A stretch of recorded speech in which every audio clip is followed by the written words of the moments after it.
গত সোমবারের পর আজ মঙ্গলবারও ছাত্র বিক্ষোভে উত্তপ্ত রবীন্দ্রভারতী বিশ্ববিদ্যালয়। অব্যাহত বিক্ষোভ।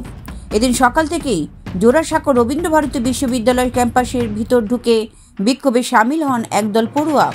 শুধু বিক্ষোভই নয়, অস্থায়ী উপাচার্যের ঘরের দরজা বাইরে থেকে তালাবন্ধ করে দেয় বিক্ষোভকারীরা।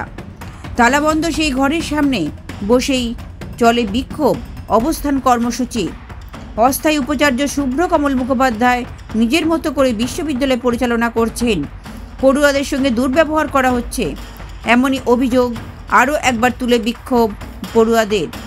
প্রসঙ্গত বেশ কয়েকদিন ধরেই অস্থায়ী উপাচার্যের বিরুদ্ধে ক্যাম্পাস চত্বরে ধিকি ধিকি করে বাড়ছিল ক্ষোভ। গতকাল সোমবার জোড়াসাঁকো ক্যাম্পাসের ভিতর ও বাইরে বিক্ষোভ শুরু হয়। অস্থায়ী উপাচার্যের বিরুদ্ধে চলে স্লোগান।